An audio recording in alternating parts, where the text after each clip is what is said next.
Welcome to Lift Your Leg. This is Monique Anstey from the Naughty Dog in Victoria, BC, author of As a Dog Thinketh. And Jill Brown from Calgary, Alberta, the Bag Lady. Thank you for joining us this week, and Happy New Year to all of you. Happy New Year.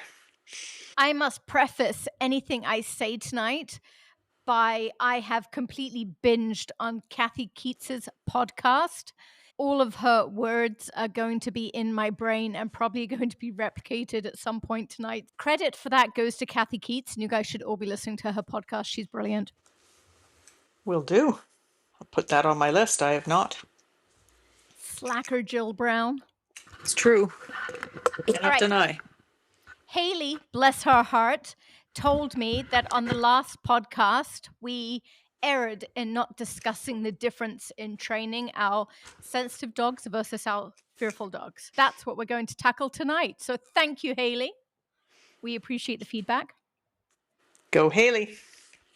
I believe that at the end of training, no matter what your dog is, be they strong, fearful, sensitive, whatever they are, doesn't matter what their personality type, frantic, they should all look the same. From an outsider looking in, they shouldn't really be able to tell what that individual dog is. If they know dogs really well, they're going to pick it up, but it should not be obvious to anyone looking in from the outside. We as trainers have the ability to completely change what a dog looks like. Agreed. Yes.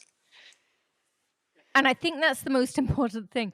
I was somewhere the other day and I had my bad little board and train border collie. This is when she first arrived. So she was lunging at bikes and behaving terribly. And somebody said to me, "Is that Kate?" Poor Katie. She'd cry if she heard. And no, if you met Kate, she's a complete lady. Unless you knew me very, very well, it's most unlikely you'd ever see her misbehave. She's quite endearing and charming. Come on, Jill. I know how you feel about Kate, but you would have to admit with that, my bad girl, she's a really good, charming, lovely girl 99% of the time. Yes, I would agree with you. Why I'm saying that is you shouldn't be able to tell. If I have a dog here that's been reactive with other dogs, when I'm out on a walk, you shouldn't be able to tell what dog that is. The end result of training is they should all look the same. Agreed. So the end result, yes. If you're looking in my group, you shouldn't be able to tell which ones were lacking confidence, which one. I have one dog who I do believe is a dominant dog. You probably won't be able to tell who he is. A frantic dog. They all just going to look the same in my group as you're looking in at them from the outside. So now you have to say how you get there. We all have a stamp that we put on our dogs. So I do create a sense of humor. What do you put in yours, Jill? I think I've gone to the sense of humor thing as well, because I recognize that in yours and I got such a kick out of it.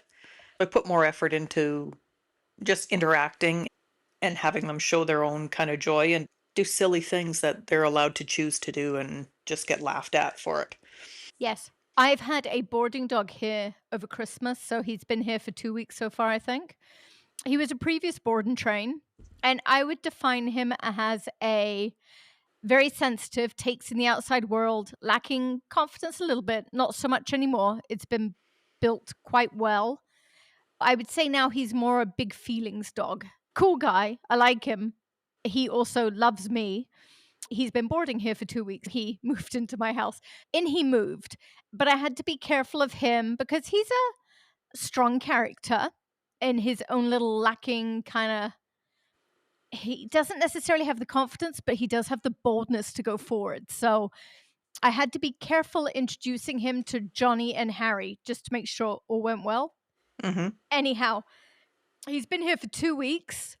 He's absolutely besotted with Johnny, this dog. He loves Johnny. He can't get his eyes off of Johnny all the time. The feeling is not mutual.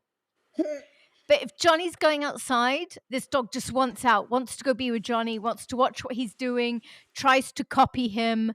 When Johnny drops his toy, he instantly grabs it and parades it around.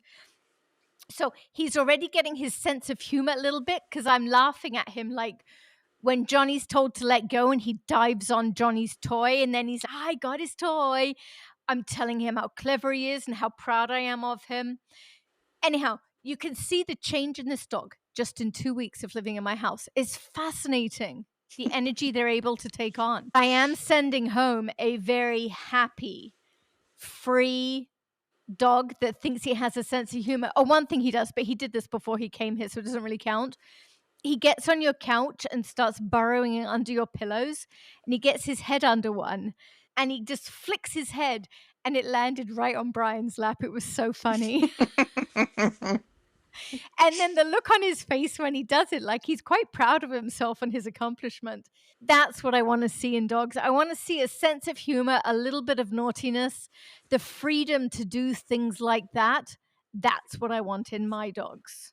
And I understand that not everyone does, but that is the mark I put on them. I do love that look you get from a dog when they've done something that they're so proud of. Yeah. That's a goal for me. They need to be able to show you how proud they are of themselves. Yep. Yeah. If a stranger was to look in at your dogs now, so Prada and Squizzle, Mhm. would they be able to tell who was who? A stranger wouldn't know. Could they tell you what their personality was a year ago or 2 years ago? No, Okay. no, I don't think so. Maybe if we were in a scarier environment, they might see some of Sizzle's ghosts from her past. Yep. But now they're both chill. Not necessarily when someone first comes in, but Chill's the wrong word. Stable is the word you're looking for. yes. Prada always has been. Sizzle not so much, but yeah, the work that's gone into Sizzle has nobody would know that. She fakes stable very well. If Sizzle was still not spayed and I breed her, people wouldn't come in here and go, I'm not touching one of those puppies. Like they would have 5 years ago. Which is the problem with very good trainers being dog breeders. Mm-hmm. If we're breeding into trophy winners, like dogs that are winning championships, it's hard to tell what's really there in that dog. Yeah. Or is it a brilliant trainer behind that dog? Yeah. And that's the hard part with training nowadays, because some training is so good, it can hide a lot of what's really there. And Yep. that's what training's supposed to be able to do. Yes, for the individual dog. It's supposed to hide it. We're just supposed to have the morals and ethics not to breed that dog knowing. Yes, exactly. I think people need to come to terms with the fact that there will always be another good dog. People need to realize that even if you don't breed this number one awesome dog, there's going to be another awesome dog down the road. It's not the end of your line. It might be the end of your line. It's not the end of your possibility of getting a good dog. It's the end of Pippa's line, and I'm very sad about that. My Pippa dog is very, very special. I've always known how special she was. That's why I kept her. Mm-hmm. But I didn't have the skill to appreciate how special she was. I was too new in sheepdogs. I still am. I know nothing about sheep. I'm not going to pretend I do.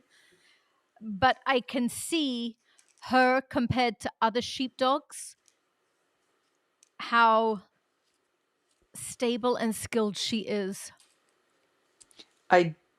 I do believe that much of Pippa is you. Thank you. It's the fact, Jack. She's a pretty cool dog. She's a wonderful dog. Do I think she would have been with someone else? Probably not.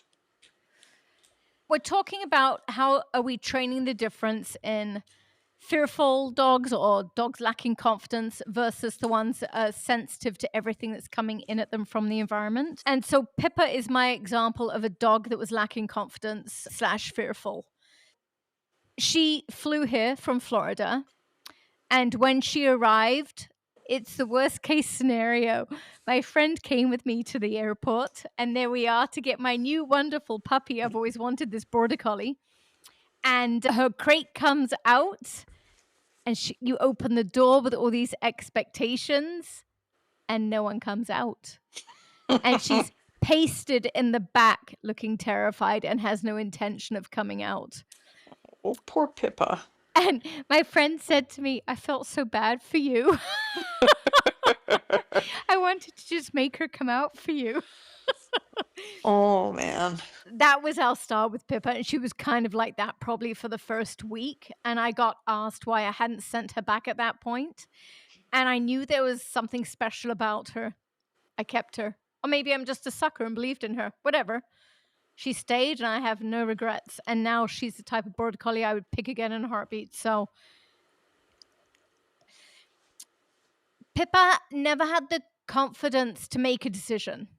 She never had the confidence to hear the word no without breaking and being shut down for the next 24, 48 hours upstairs in the closet. Like, she would break. So I taught Pippa to be a badass. And my role of training puppies like this is until she was brave enough to steal a sandwich off the coffee table, she wasn't ready. Like, I had to make her deliberately do something that she knew that she probably shouldn't. Now, the flip of this is, I was thinking about this today. Harry, I have amazing control over Harry. He's wild and he's free, but I have full control over him. Johnny, he's wild and he's free. I have full control over him. Pippa, she's much less wild. She's definitely free. I can't say I have full control over her. I would agree with that. She looks at me like, oh, you didn't mean it, whatever, and just continues on. Now, if I truthfully mean it, she's going to do it and then look sad. But if it's a request but not a demand, she's like, Yeah, I'll get back to you. give me 10 seconds, will ya? And that is, I'm going to say, I've been pondering this all day. Is this my weakness as a trainer? Or is it this give that has made Pippa the dog she is? And I do not know this answer. My instinct wanted to say, this is my next journey as a trainer. What do you mean by weakness? What are you considering the weakness? For dogs that have no push with me. So for dogs that are so biddable, so guidable that they melt and just want to pee on your shoes, I was able to turn her into a demon child. Okay. But once I turned her into that demon child, she's then, not going to listen to you on certain things. Yeah. That's what I mean. My strong dogs that I'm getting are like, yes, ma'am, sorry. Yeah. My broken little border collie's like, whatever, you don't mean it. Because you can demand it in your strong boys and show them that you mean it. With your little border collie, you weren't able to show her that you really meant it. Is this my growth as a trainer now to learn to put that into a soft dog without breaking them? Or is it not possible to do that with a soft dog without breaking them? That's the question of the day.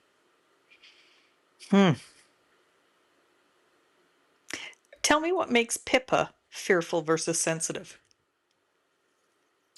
Fire alarm going off wouldn't faze her.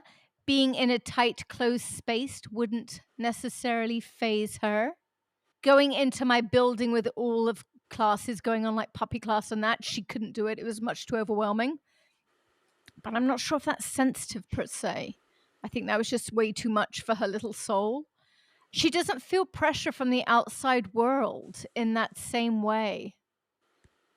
You're testing me here. Yeah, because when you started talking, I'm like, what we talked about last time, fearful versus sensitive. I'm like, I would point at Pippa and say she was sensitive. So she might have been fearful initially as a baby puppy, but many of them are. But I don't think she was a fearful dog. I think she... So with Pippa, if I was walking her in heavy traffic, that heavy traffic in no way would then make her want to react and attack another dog. Mm-hmm. So she's not taking that stress inwards in any way and putting it out there. And in fact, I don't think she's even feeling stress from the heavy traffic. Mm-hmm. That But she's feeling the stress by walking into your building with a bunch of people in it. that was only at the very, very beginning, though.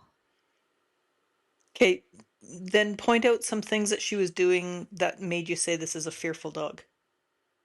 Not getting out of her crate, And not fair, being. it might be, but that might also just be a sensitive dog that just did a 6-hour flight from Florida in a little box surrounded by noise. But then having no recovery for the next few days. Her first sheep herding lesson, I was told, good luck. I don't think you'll be able to do anything with this dog. Because she was scared of the sheep. Fair enough. They are very scary. I agree, Pippa. And other things. With Pippa, she's very clear in her mind. There's no franticness there whatsoever. So I was able to strategically teach her to be a little bit of a badass. And I remember one day when she came of age, I took her on a lesson where I was training a German Shepherd to come back when called. And he decided to chase her. So he chased her for a couple of steps, and then we called him and made him come back. He chased her. He made her tail drop. She felt that he was chasing her. Then we called him and made him come, and she felt his pressure relieve off of her. And she turned around, and the whole way he came back, she was like, nah, nah, nah, nah, nah, his ankles. It was such a good lesson for her. So for Pippa, I knew it was a lack of confidence. So I put her in scenarios that pushed her a little bit, challenged her confidence, and then allowed her to always win. Okay. But she wasn't feeling it from things like my other dogs would, which would be scenarios of them like any of their senses getting challenged. That wasn't an issue for her. Kate is a sensitive dog. Let's give a Kate scenario. Everything's great. Everything's happy. We're standing still all of a sudden, and she feels the pressure from the other dogs around her and turns into Wolverine. Where she's fine outside, and then we go through a doorway and she turns into Wolverine. The pressure of an enclosed space is going to affect Kate. That's the sensitive. Pippa doesn't have that. Interesting. This is one that is just making me really think because I find it hard to distinguish between the two. I'm adding this in after the fact, just as I'm re-listening to it. Another thing I think that helps you distinguish this is with Pippa, once in a while, I will still see a lack of confidence.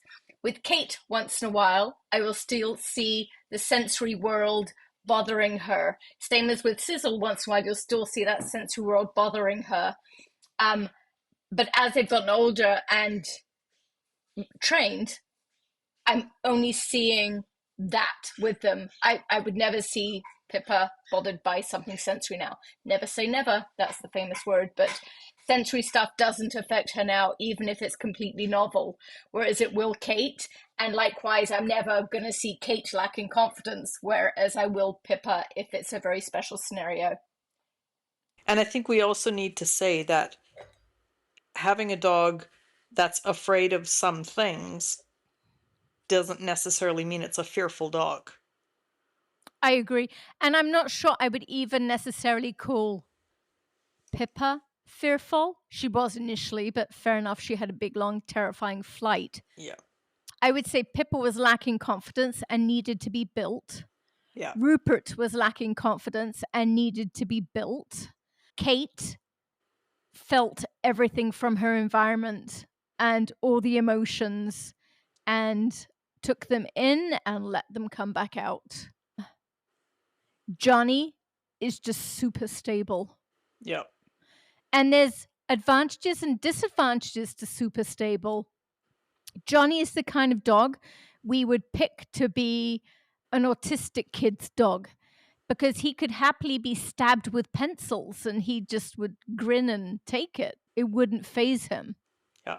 That's the advantage of stable. On the flip of that, though, if Johnny's committed a major sin and I'm telling him off, it also has no impact on him. Yeah.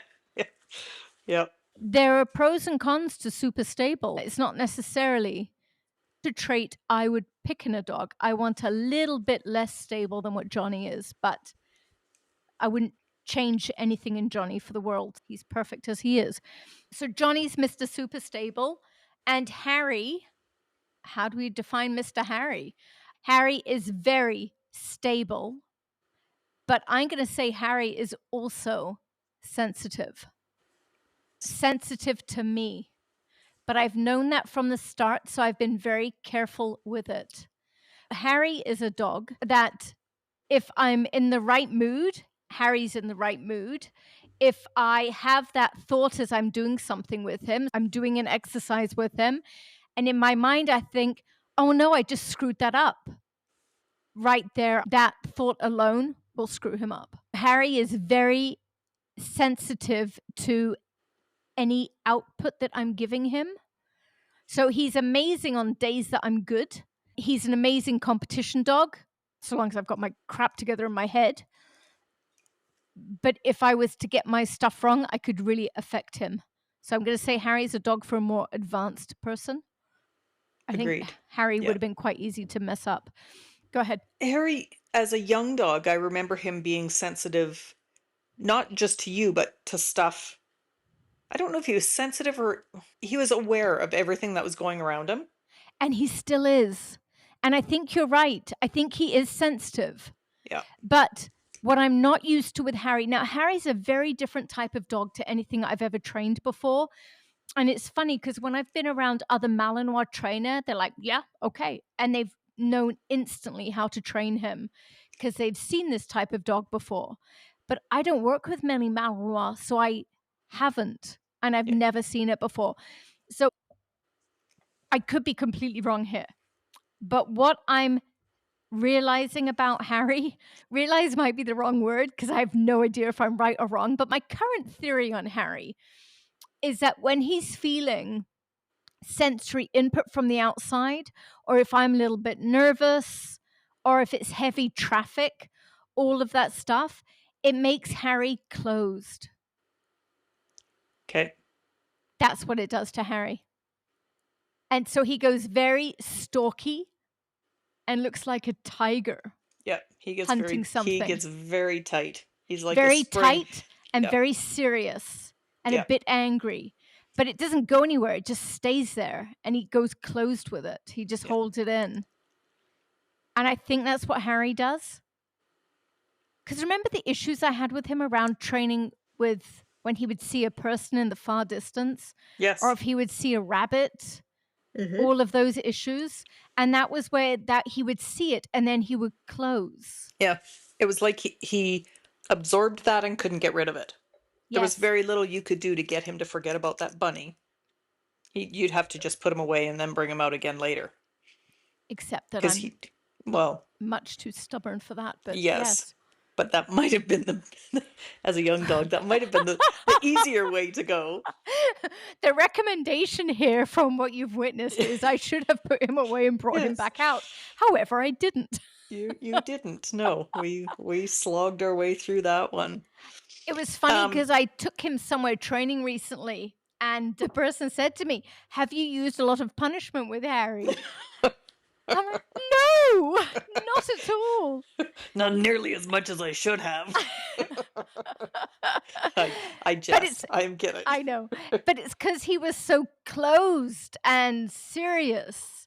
And it's that closed and serious. I think that's how he shows when he's taking it in from the outside. At that point, were you feeling it as well? Not from him, but No. were you feeling it in the environment? Were you a little bit stressed? When it was just happening, yes. Okay. Yeah. But back when I first started seeing it, no. I started seeing it with him, I think, when he was about 4 months old. Yes. And I asked my breeder and other trainers that I really respected for help. And they all ignored me. They're like, you idiot. Yeah, It's a fix it, you Malinois. idiot. Yep, figure it out. To them, maybe this was just so normal that no one said anything. So I did fix it in the real world. Did I fix it? I think my fear of seeing it when he was young was thinking it would turn into something more, and it never did. It just stayed with him closing. Which again might be a very natural Malinois thing that your breeders and other Malinois people were like, I don't know what our problem is here. Yeah, But you're not used to a Malinois, so if you had a shepherd that was doing that, you'd be like, uh-oh, yeah, because you know the shepherds. yeah. When you were saying that if you change your thought process or you're like, uh-oh, I just screwed that up, even if you don't say anything, Harry was picking up on it. Yep. It's funny because we've always joked that squishy girl, floppy-eared Prada and strong boy, prick-eared Harry are very much alike. They are, yes. And it made me laugh because today I finally got off my ass and was doing articles. And I thought, she's doing such an amazing job. I'm going to put the camera down here and I'm going to videotape this. And I know the camera sucked the soul out of her. And I put the camera down and hit record. And then everything she did after that was a mess. And as I walked away from the camera the first time, I thought, this is going to go poorly because I've just turned the camera on. And sure enough. So if I turn the camera on Harry, it's exactly the same. But if I compete with Harry, I get what I want. And I think the difference is if I put a camera on him, I go a little bit weird, so he comes down. Mm-hmm. But in a competition, I think my A game is on and I'm so focused. Whereas if it's training, my brain's a little bit on the camera. In competition, I'm 100% on. Yeah. Fuck, I just cursed myself my next competition. Not to mention you just cursed. In a competition, I'm so on. Like, I know my jobs. Nothing is distracting me. I'm going to do it. Yep. And I think there's a little bit of a positive nerve in me too. I'm a little bit excited. I think that picks him up and makes him better. Whereas if it's just training with a camera on him, as I get a little bit worried, that takes him down. Yep. 100%. But this is a dog that brings his A game to competition. I really hate to say that out loud now because I think I'm cursing myself for the future. Just touch wood. You're sitting on a hardwood floor, so you're okay. All right, thank you. I think we have both managed to get dogs here that stress up a little bit. When we go into competition, we get more than what we get in training, which I'm thankful for because training can be a little frustrating for me. Yep. But again, it goes back to the stable dog, right? Yeah. I'll put in as much as I have to here. There's no worry. A very stable dog, and in the case of Harry, also a lazy dog. Yeah. I think Harry is a sensitive dog, but he's also a very stable dog. Yeah. I would put Prada in the same. Whereas Kate is a very frantic dog who is also a sensitive dog. I've never seen frantic in Kate. Oh, I can show it to you this summer. I've never seen her being frantic. Thank you. I take that as a huge compliment. I don't know that you should. Maybe we have different different opinions on frantic. She's frantic. When? I'll show it to you this summer. Okay. Don't worry. If I get you a little bit frantic, she'll bite you in the leg. No, I don't know. I don't need to see that. So the fact you've never seen that is a huge compliment to me. Thank you, Jill. Her frantic, she gets his glint in her eye and goes for a cheap shot. Yeah, I've never seen it. Rupert was completely lacking confidence. Eat your Ferrero. You sound like a squirrel with a nut in your cheek. I'm back. Rupert was lacking confidence and the will to live, but also a very stable dog. Okay. And how did we see it in Rupert? He was shy of all people. He was shy of all dogs. Was it Rupert or his brother that used to jump up and bite your hands as we were hiking? Brother. Okay. The frantic brother. So it was a frantic, bold brother and worried little Rupert. Little Rupert. I think back to Haley's question of what's the difference in training, like a lack of confidence versus a sensitive dog. And this is where she's going to kill me for my answer. You have to know the emotion behind the behavior that you're trying to change in that moment. So with Kate, depending on what scenario I've put her in, around the car, it's going to be angry. And in those moments around the car, I have to be super calm and chill. Kate, this way. Come on, honey. Just to snap her out of it. If I get hard with her in those moments, she's just going to feed off my hard and get harder and turn into a Wolverine. So the calmer and lighter I can make myself in those moments, the more I can snap her out of it. Other scenarios for Kate. It's funny, out of all of my dogs, Kate is always the boldest. Maybe we have to exclude Harry from this test here. Prior to Harry's arrival on the scene, if ever there was me needing a dog to go forward to fix something, like all my dogs were scared to, such as one of their bulls has gone in the river, but the river is being like incredibly scary in this moment, or the waves are coming at them and we have to get their bull out. And Johnny always will dive in. The day that Johnny's is, no, it doesn't feel good. The one to always go and save the day is Kate, which I find remarkable about her. That might point to intelligence, though. If Johnny's saying, no, that's way too dangerous, and Kate goes, I got it. Like when I had my cougar encounter, the first one to go take that cougar on was Kate. Yep. And then she's like, okay, I tried, whatever, and just left. Totally casual, whatever.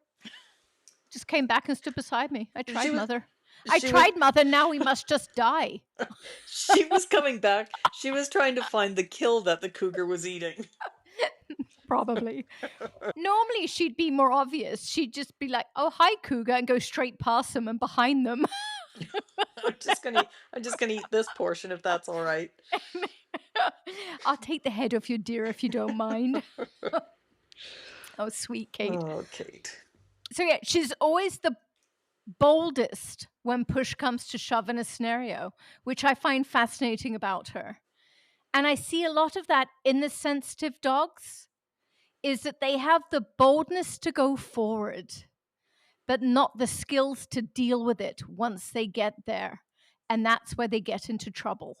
If we're thinking of reactive dogs that are feeling the sensory input from the outside, they're bold enough to go forwards and then get themselves into trouble again and again and again. And I don't know why I want to say this, but I do. So this could be completely wrong, but I particularly see this in the golden retrievers that struggle with too much sensory input. See, and I was going to ask you what I have done, because aside from Ditto, none of my dogs are bold enough to go forward. They'll see something, they'll see a coyote, and they'll watch it go tootling past, but nobody's going to do anything about it.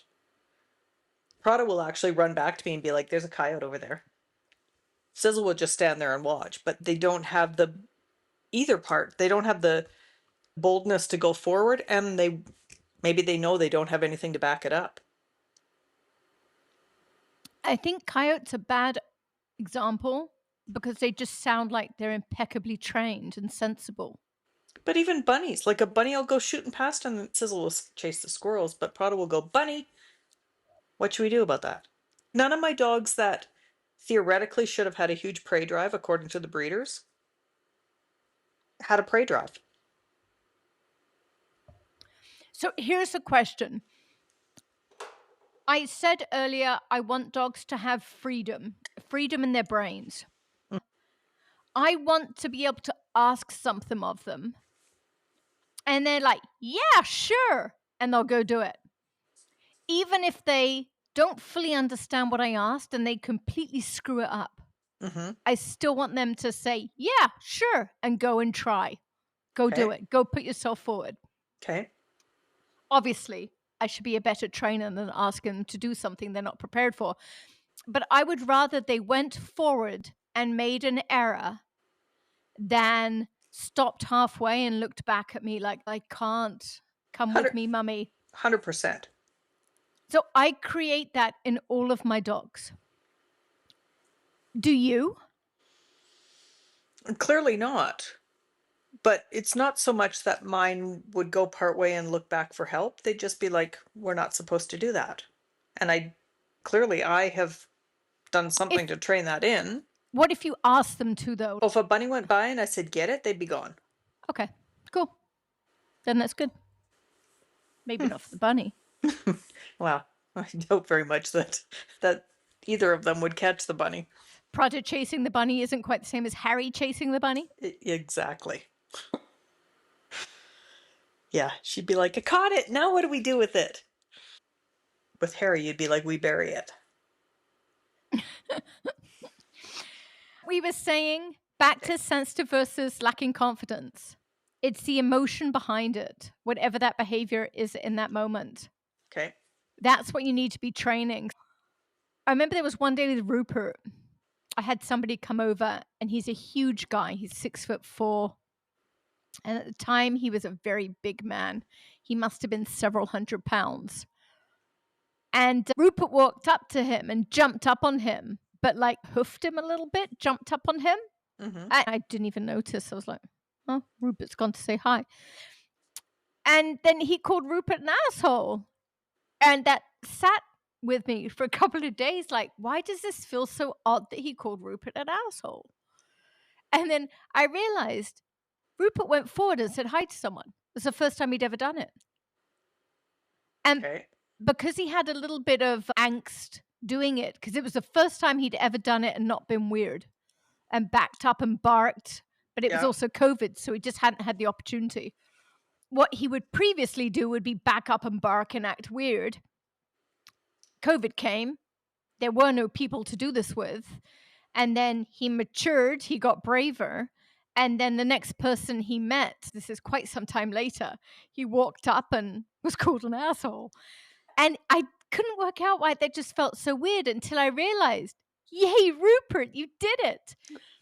And I think the asshole part of it was because there was just that bit of conflict in him still. So that Yeah. little bit of doubt made him go with more force than he probably intended. Yeah. He didn't really know what to do in that Yeah. situation. But he was a little bit more fresh and more keen than he intended to be. He probably knocked the guy in the crotch. No, he's not nearly tall enough. He's pretty long-bodied. Maybe. Why am I saying that? I was talking about the emotion they're going forward with. So, right, in that scenario, I would say Rupert was going forward with a little bit of new boldness, but also not the social skills to be able to deal with that encounter. So, how would I deal with Rupert in that scenario? It would just be building his confidence more, which would make the angst go away, which would make him more appropriate. Okay. The more chill I could get about those scenarios, the more chill he would get about them also. But you have to be chill as well as let him know that going forward without that silly barking is what you want. So how do you pair the two? With him, I think with a dog like Rupert, it's hard to say because we had COVID, so the world provided me my training Yeah. of people weren't allowed to come up to him, which was ideal for this type of Perfect. dog. Yeah. It was so ideal. It was It's ideal for heaven. me. Yeah, I had a Tavern here with me at the time too, who was terrified of people. Ari? Yes. Yep. So I had a Tavern come for board and train. She went to the States to get married, I think, at the time, and she was buying a house. So she crossed the border, then COVID hit, and she was stuck. And I had her Tavern, and then I ended up having this dog for 4 months, 5 months. But this was a very complex Tavern puppy, like very, very complex. There was franticness, fearfulness, but also boldness as well. Like she was wanting to dart in, bite, get out of there, that kind of stuff. There was a whole lot going on with her. So I had this Tavern for months. And by the time she got her dog back, she got this chill, happy, totally balanced Tavern. It's really funny. So Rupert grew up with a Tavern, and they were actually very good friends because Rupert was so lazy and dun dun dun. Compared to her, there was like ah, and wanting to spin and kind of run from everything. But also, she was so fast and athletic, and he so wasn't. That they were a really fun pair to have growing up together. Anyhow, for both of those dogs in that time, they didn't have anyone approaching them. And it was the best case scenario. They saw all of these people and no one looked at them or came to them or tried to pet them. Yeah. They learned that people just left them alone. And that unto itself made these dogs so confident. It was wonderful. That's one part of COVID that I actually really loved, because Prada was a COVID baby as well. Yes, I remember. And she's the first dog that I've had that hasn't been like over the moon whenever she's seen a person. Yep. She's like, a person, I don't need to go see them. But it's nice. I have to back up there though a little bit, and I have to call you out on this one because I don't think Ari's owners actually got a chill, laid back Tavern when you were done with her. Tavern was the key in that sentence. She was nothing. There was nothing chill about her. She might have been more balanced and stable, but she wasn't. I can't remember. She had some go. I remember you saying that you're not sure if they're going to want what they get back. Okay, to another scenario on how to train these different emotions. I'm thinking back to young Sizzle when she was at your property doing boot camp. And one dog ran up to play with her and she was like, yikes, and took off. And about 4 other dogs joined in the chase of her. And she ended up having a different collar put on her. But she was just so she had something else to think about. So people aren't wondering what I'm talking about. So at that moment, to me, I'm wondering what you're talking about. What was the collar? Reggie's big, heavy collar. The weighted one? Yeah. Thank you. Yeah, you threw it on her just so she'd have something else to think about. She just dropped her head and it fell off. All right. She was in a real fearful state at that point. She was wanting out of the whole situation. Dogs were chasing her. How does that, like you said, you need to address the emotion, the base emotion there, to me is fear. So we weren't really addressing fear so much as giving her something else to think about. Like we weren't doing anything to get rid of the fear in that situation. We were just trying to give her something else to think about. If the fear came when she booked it and they followed, we applied an anchor to her. What do you mean? She got out of the collar. She just dropped her head and it fell over because it was too big for her. But that's what we were attempting to do. To just make her less flighty. Okay. See, learn something new every day. I just thought that you were giving her something else to think about. I didn't think you were physically making it harder for her to run. It was Sophie, Christina's Sophie, used to get into these situations. So another very fearful dog who also took on the sensory input from the outside. So she was both. And if she got into these situations, she would just run like a greyhound in crazy circles. It was so fun to watch her. But her energy was frantic when she was running, that all the other dogs would want to chase her. Yep. And I was so worried that someone was going to bite her. Yep. And Sizzle reminds me of Sophie to a much lesser extreme. Mm-hmm. Sophie needed to run. Sizzle did too. Sizzle needed to run. Yeah. So for Sophie at the beginning, we would call all of the other dogs back and let Sophie keep running because Sophie needed to run. Okay. It was so many years ago because Sophie's the same age as Pippa, so probably about 10 now. I can't remember what else we did with her. But it was initially she needed to run, so we let her run. And then we started I think, to call her back from running. So we put a little bit of control on it. And then gradually we got her braver and braver and braver. And in the process of bravery class for these sensory dogs, they're getting so much thrown at them that they respond to less and less and less and less from that point on. Brave. So these dogs initially struggled walking in a room with other dogs in there. Partway through class, they're jumping into a tent filled with balloons and a whole bunch of other dogs. We crushed their boundaries that they gave us. I won't go in a I won't 40 go in by it 60 building. Oh, okay, now I'll go in a 4x4 tent. filled with balloons that might pop. Yeah.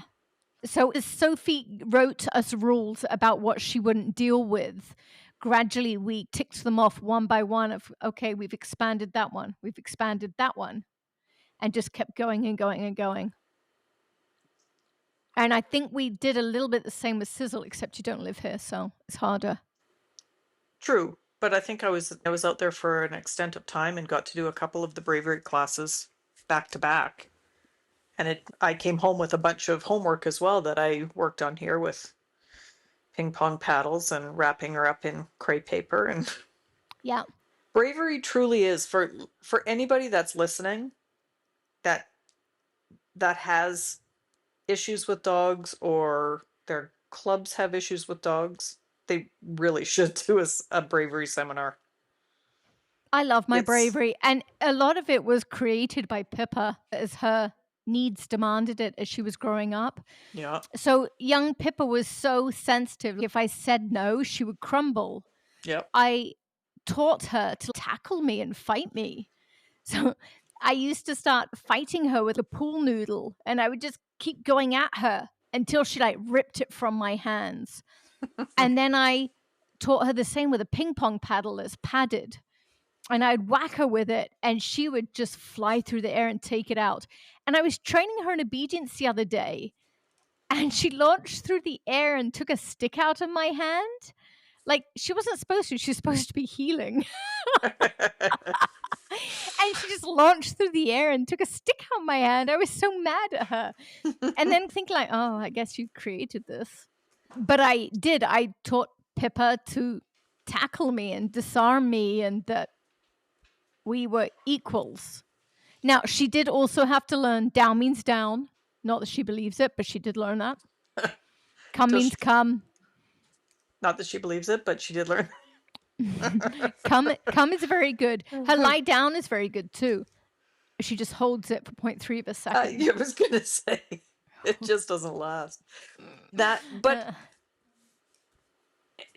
what you were saying about her jumping up and getting the stick and beating her with a pool noodle, I think people, especially women, and I can say that because I'm a woman and it's not derogatory. You're a woman, you're plural. I'm a woman. Women want to be nice and help their dogs. Yes.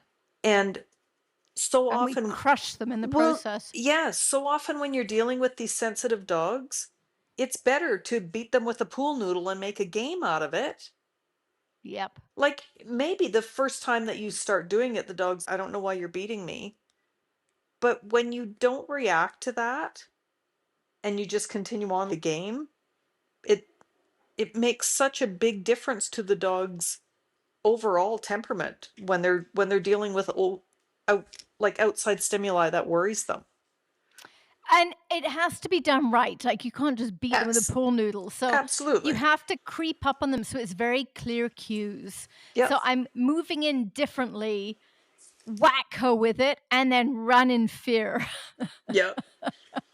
And eventually you truly will be running in fear because she's coming for you. The first time, maybe not so much. But it's build it at that retreat with that moment of panic in my head and fear. That's her reward. That's what gets her going. They get a rush off of that. Yeah. And it's teaching all these silly little games where they get that power. Yep. And learn to take you on. Sizzle used to be terrified if I would walk by and accidentally kick a cardboard box. And my initial response when she was young was to tell her it's nothing to be afraid about. Come check it out. Blah, blah, blah, blah.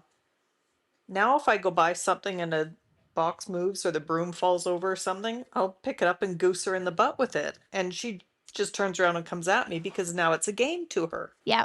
Yeah, bravery games, they work wonders. We've learned to make our dogs very weak, Yep. and we need to change that. Yep. And I think so much of it is done through games, but games with a cheeky component. You push them, you offend them. I'm audacious in games, like, how dare I? Yeah. But then you retreat in fear, so they have a chance to punish you and equalize how they're feeling. Yes. And every time you push them a little bit, they have that doubt. Then they feel stronger as they enact their revenge on you. That's what makes them strong and brave. Yep. And then you're taking that to the outside world, like her recall lesson where the German Shepherd chased her. Things like that. First, though, those lessons were taught on me, and then they were taught on an outside dog that she didn't really know. Yeah, But as soon as he turns to run, she's like, game on. she was just in enough scenarios where she always won. And it's funny because listening to Kathy Keats's podcast this week, they're talking about this in sheepdog training, like always set up scenarios that your dog is learning the right lesson. And I'm going to take that to me as a pet dog trainer. Always put them in scenarios where you can make sure your dog wins and leaves the scenario feeling good. That's all it is. They can have bad moments, bad encounters. There was that one dog in growl class who had that pit bull come at him, and pit bull wasn't being friendly either. And the dog in my growl class knew that I was going after that pit bull and left class like, ha ha, she got him. Yeah. The dog felt empowered by my response. Yeah. That's what it's all about. So bad scenarios can still happen. The dog just needs to know we always have their back. Yeah. They just need to learn something from it, something positive. Yeah. It doesn't always have to be. They don't always have to be victorious. They can just learn mother's a badass. That works too. Yeah. Or that was a wrong decision. This is the right one. Not the end of the world. But yeah, we tell kids all the time that you learn from making mistakes. If you always do everything right, you're not learning anything new. You're playing it safe if you always do everything right. Yeah. Don't always play it safe. Push yourself. It certainly makes life roll along easier if everything is right, but how boring. Once in a while, it's good. Once in a while, we need a break. Sometimes we'd like life to just be right. Sometimes, yes. Yes, it's true. Back to what Haley said about training the differences. I think I'm thinking of Kate here. So my sensitive dogs, my reactive dogs in growl class, who generally are these same type of sensitive dogs who are just taking in the environment around them and it leaks out with teeth on another dog. That's mostly the dogs I'm working with. If with those dogs, they are going to take our response as validation for whatever we want them to do. That's, my words are messy here. But if that dog lunges at another dog and I'm like, no, don't do that, my intense response validates his response as being the right one. It's the same as Kate. Yeah. Circling the van. If you get loud at her or yell at her, you need to, okay. Whereas with this dog, if he lunges at another dog and I just fix it, stop him, and like, what are you doing, you dumbass? Yeah. The casualness of my behavior there takes all the wind out of their sail. Now, it does depend. This won't work with all dogs. But with the very sensitive ones, it will. It will work. Because in their head, everything's like, the sky is falling, the sky is falling. Yes. And then I'm like, don't do that. So I'm also saying the sky is falling by my own extreme response. Yeah. If I'm like, what are you doing, you dumbass? My own very casual response says, oh, the sky isn't falling. She's not worried at all. It's I think in a lot of these situations, we need to just learn to lighten up, especially if you're having these sensory type of dogs that take it in. is us lightening up, which will change them more than anything else. They take on our emotions more than we realize, and Yeah. they pick up on Yeah. what we're doing. So the minute that you start to worry or panic or vocalize, that just amps them up even more. I just answered my question for Haley. The difference in training the sensory dogs versus the ones lacking confidence. Sensory dogs need us to lighten up and lighten them up. The fearful dogs need us to make them badder and bolder, Yeah. versus lightening up and creating a sense of humor. That's the difference in the two. I want to see how long it took us to get to this point. And I've been thinking about it all week. 1 hour and 5 minutes and 20 seconds. Thanks, Haley. You made me you forced the answer out. And it really is a very, very simple answer at the end of that Oh my God. conversation. This could have been a 45-second podcast. I've honestly been thinking about this all week and taking notes, and it wasn't until that moment I just realized the difference in the two. I have to write that down so I don't forget it. Got it Laugh written down. and lighten up versus get brave and bolder. Isn't that funny? There. I'm getting kicked by Prada right now. It's because you deserve it. All right, I think we can call this one a night. We solved the issue for Haley. This is like one of those reels on Facebook that you're like, watch till the end. It's awesome. Happy New Year's, Jill. You too. We'll see you next Tuesday. Good night. Bye.